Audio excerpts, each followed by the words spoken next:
Friends ಬನ್ನಿ, ನಾನು ಊರಿಗೆ ಹೋಗಿದ್ನಲ್ವ, ಊರಿಗೆ ಹೋದಾಗ ನನ್ನ ದಿನಚರಿ ಹೇಗಿರುತ್ತೆ ಅಂತ ಸಿಂಪಲ್ಲಾಗಿ ಹೇಳ್ತೀನಿ. ಯಾಕಂದರೆ ನಾನಲ್ಲಿ ಡೈಲಿ ವ್ಲಾಗ್ ಮಾಡೋದಿಲ್ಲ, ಹಾಗೆ ಹೇಳ್ತಾ ಹೋಗ್ತೀನಿ ಏನೇನು ಕೆಲಸ ಮಾಡ್ತೀನಿ ನಾನು ಅಂತ. ಫ್ರೆಂಡ್ಸ್, ನಾನು ಊರಿಗೆ ಹೋದಾಗ ಅಂದರೆ ಅಮ್ಮನ ಮನೆಗೆ ಹೋದಾಗ ಬೆಳಗ್ಗೆ ಏನು ಮಾಡ್ತೀವಿ ಅಂದರೆ, ಮೊದಲು ಏನಪ್ಪ ಅಂದರೆ ನಾವು ಮನೆ ದೊಡ್ಡದಿರೋದ್ರಿಂದ ಒಬ್ಬರು ಹೊಡೆದ್ರೆ ಒಬ್ಬರು ನೆಲ ಒರೆಸ್ಕೊಳ್ತಾ ಹೋಗ್ತೀವಿ. ಅದಾದಮೇಲೆ ಪಾತ್ರೆ ರಾತ್ರಿ ತೊಳೆದಿಲ್ಲ ಅಂದರೆ ಬೆಳಗ್ಗೆ ಪಾತ್ರೆ ತೊಳೆಯೋದು ಮತ್ತು ಬಟ್ಟೆ ತೊಳೆಯೋದು ಮಾಡ್ತೀನಿ. ಯಾಕಂದರೆ ಒಳಗಡೆ ಅಡುಗೆ ಮಾಡಬೇಕಲ್ವ, ಅದಕ್ಕೆ ನಮ್ಮ ಅತ್ತಿಗೆ ಅಡುಗೆ ಮಾಡಿದರೆ ನಾನು ಬಟ್ಟೆ ಪಾತ್ರೆ ತೊಳಿತೀನಿ. ಇಲ್ಲ ಅಂದರೆ ಒಟ್ಟಿಗೆ ಇಬ್ಬರು ಸೇರಿಬಿಟ್ಟು ಒಂದೊಂದು ಸರಿ ಮಾಡ್ತೀವಿ. ಹೇಗೆ ಅನುಕೂಲ ಆಗುತ್ತೋ ಹಾಗೆ ಅಡ್ಜಸ್ಟ್ ಮಾಡಿಕೊಂಡು ಕೆಲಸ ಮಾಡ್ತೀನಿ. ನಾನು ತವ್ರ ಮನೆಗೆ ಹೋಗಿದ್ದೀನಿ ಅಂತ ನಾನೇನು ಆರಾಮಾಗಿರೋದಿಲ್ಲ. ನನಗೆ ಎಷ್ಟು ಸಾಧ್ಯ ಆಗುತ್ತೋ ಅಷ್ಟು ಕೆಲಸ ಮಾಡ್ತೀನಿ. ಯಾಕಂದರೆ ಅವರು ಒಬ್ಬರೇ ಅಲ್ವಾ ಮಾಡೋದು. ಅದಕ್ಕೆ ನೋಡಿ, ಇಷ್ಟು ದೊಡ್ಡ ಮನೆ ಇರೋದ್ರಿಂದ ಕೆಲಸ ಜಾಸ್ತಿನೇ ಆಗುತ್ತೆ. ನೋಡಿ, ಅಲ್ಲಿ ನಮ್ಮ ಅಪ್ಪ ಮಲಗಿದ್ರು, ಅದು ನಮ್ಮ ಅಪ್ಪ ಇರೋ ರೂಮ್. ಅದು ನೋಡಿದ್ದು ಟಿ ವಿ ಹಾಲು ಇಷ್ಟು ದೊಡ್ಡದಾಗಿದೆ. ಬೆಳಗ್ಗೆ ಕಸ ಹೊಡೆದು ನೆಲ ಒರೆಸ್ಬಿಟ್ರೆ ಕೆಲಸ ಮುಗಿದು ಹೋಗುತ್ತೆ. ಆಮೇಲೆ ಪಾತ್ರೆ, ಅಣ್ಣನ ಮಗಳು ಹೇಗಿದ್ರು ಸ್ನಾನ ಪೂಜೆ ಅವಳೇ ಮಾಡ್ತಿರ್ತಾಳೆ. ಹೀಗಿರುತ್ತೆ ಫ್ರೆಂಡ್ಸ್ ನನ್ನ ದಿನಚರಿ ಊರಿಗೆ ಹೋದರೆ. ಹಾಗೆ ಈ ವಾರ ಅಂದರೆ ಇವಾಗ ಊರಿಗೆ ಹೋದಾಗ ಮಾತ್ರ ಜಾಸ್ತಿನೇ ಕೆಲಸ ಇತ್ತು ಅಂತ ಹೇಳ್ಬೋದು. ಯಾಕಂದರೆ ಹಪ್ಪಳ ಸಂಡಿಗೆ ಮಾಡೋದಿತ್ತಲ್ವ, ಇಷ್ಟೆಲ್ಲ ಮಾಡಿಕೊಂಡು ಹಪ್ಪಳ ಸಂಡಿಗೆ ಮಾಡಿದ್ವಿ. ಅದನ್ನು ನೆಕ್ಸ್ಟ್ ವೀಡಿಯೋದಲ್ಲಿ ಅಪ್ಲೋಡ್ ಮಾಡ್ತಾ ಹೋಗ್ತೀನಿ ಯಾವ ರೀತಿ ಹಪ್ಪಳ ಮಾಡಿದ್ವಿ ಅಂತ. ಮತ್ತು ಅಮ್ಮ ಏನು ಮಾಡ್ತಾರೆ ಅಂದರೆ, ಅವ್ರ ಕೆಲಸ ಇದ್ದೇ ಇರುತ್ತೆ. ಹೊರಗಡೆ ಕ್ಲೀನಿಂಗು ಅಂದರೆ ಕೊಟ್ಟಿಗೆ ದನ ಕುರಿ ಎಲ್ಲ ಇರುತ್ತಲ್ವ, ಅದು ಕ್ಲೀನಿಂಗು ಮತ್ತು ಅವಕ್ಕೆಲ್ಲ ಹುಲ್ಲು ತರೋದು ಅಪ್ಪ ಅಮ್ಮನ ಕೆಲಸನೇ.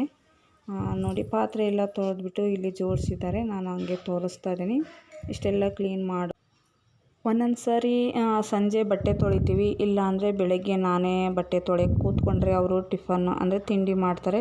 ಇವತ್ತು ರೊಟ್ಟಿ ಮಾಡ್ತಾಯಿದ್ರು, ಇಬ್ಬರು ಮಾಡಬೇಕಿತ್ತು. ಆ್ಯಕ್ಚುಲಿ ಬಟ್ಟೆನೇ ಜಾಸ್ತಿ ಇರೋದ್ರಿಂದ ನಾನು ನಿನ್ನೆ ಊರಿಗೆ ಹೋಗಿದ್ದೆ ನಮ್ಮ ಅತ್ತೆ ಮನೆಗೆ ಅಂತ ಹೇಳಿದ್ನಲ್ವ, ಅದಕ್ಕೆ ಬಟ್ಟೆ ಜಾಸ್ತಿ ಇದೆ. ಇವಾಗ ಮಕ್ಕಳು ಸ್ನಾನ ಮಾಡಿದರು, ಎಲ್ಲ ಬಟ್ಟೆ ನಾನು ತೊಳೆದು ಹಾಕ್ತೀನಿ, ಅವರು ಅಡುಗೆ ಮಾಡ್ತಾರೆ. ನೋಡಿ ಫ್ರೆಂಡ್ಸ್, ಎಲ್ಲ ನೆನೆಸಿಟ್ಟಿದ್ದೀನಿ. ನೋಡಿ ತೊಟ್ಟಿ ಎಷ್ಟು ದೊಡ್ಡದಿದೆ ಅಂತ. ಬಟ್ಟೆ ತೊಳೆದ್ಬಿಟ್ಟು ಇಲ್ಲೇ ಕಂಪೌಂಡ್ ಮೇಲೆ ಹಾಕ್ತೀವಿ. ಇಲ್ಲಾಂದರೆ ಮೇಲೆ ರೂಮ್ ಇದೆ ಒಂದು ದೊಡ್ಡದು, ಅದು ಇಲ್ಲಿ ಮೇಲುಗಡೆ ಅಲ್ಲಿ ಹಾಕ್ತಾರೆ ಮಳೆ ಇದ್ದರೆ ಮತ್ತು ಸಂಜೆ ಟೈಮ್ ಆದರೆ. ಇವಾಗ ಬೆಳಗ್ಗೆ ಅಲ್ವಾ, ನಾನಿಲ್ಲೇ ಕಾಂಪೌಂಡ್ ಮೇಲೆ ಹಾಕಿದೆ ಫ್ರೆಂಡ್ಸ್. ಹಾಗೆ ನಮ್ಮ ಅಪ್ಪ ಅಮ್ಮ ಕುರಿ ಅಂದರೆ ಆಡುಗಳಿದ್ದಾವೆ ಮತ್ತು ಹಸು, ಅವುಗಳನ್ನು ನೋಡ್ಕೊಳ್ತಾರೆ. ಹಾಗೆ ಅವರು ಹಾಲು ಕರೆಯೋದನ್ನು ಮತ್ತು ಹಸುಗಳು ಮತ್ತು ಮೇಕೆ ಅಂದರೆ ಆಡುಗಳನ್ನು ಸ್ವಲ್ಪ ವಿಡಿಯೋ ಮಾಡಿದ್ದೀನಿ, ನೋಡ್ಕೊಬನ್ನಿ ಫ್ರೆಂಡ್ಸ್. ನೋಡಿ, ಇದೇ ಕೊಟ್ಟಿಗೆ ಅಂತಾರೆ, ಹಕ್ಕಿ ಮನೆ ಅಂತಾರೆ ನಮ್ಮ ಸೈಡು. ದನ ಕಟ್ಟುವ ಮನೆ ಕೊಟ್ಟಿಗೆ ಇದೆ. ನೋಡಿ, ಇಲ್ಲಿ ಆಡುಗಳು, ಇದು ದೊಡ್ಡದು, ಇದಕ್ಕೆ 3 ಮರಿಗಳಿದ್ದಾವೆ. ಅವು ಇಷ್ಟು ದೊಡ್ಡದಾಗಿದೆ ನೋಡಿ. ಲಾಸ್ಟ್ ಟೈಮ್ ಒಂದು ಸರಿ ತೋರಿಸಿದ್ದೆ ನೋಡಿ, ಅಷ್ಟು ಒಂದೇ ಕಲರ್ ಇದ್ದಾವೆ, ಎಷ್ಟು ಚೆನ್ನಾಗಿ ಕಾಣ್ತಾ ಇದೆ ಅಂತ.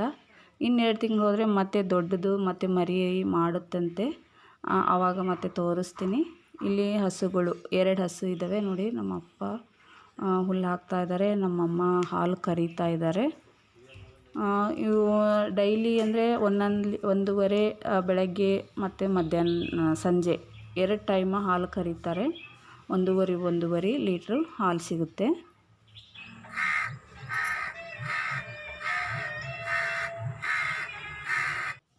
ಫ್ರೆಂಡ್ಸ್, ಕಾಗೆ ಈ ರೀತಿ ಕೂಗಿದರೆ ಮನೆಗೆ ನೆಂಟರು ಬರ್ತಾರೆ ಅಂತಾರೆ. ಇದು ಎಷ್ಟು ನಿಜ ಅಂತ ಕಾಮೆಂಟ್ಸ್ ಮೂಲಕ ತಿಳಿಸಿ.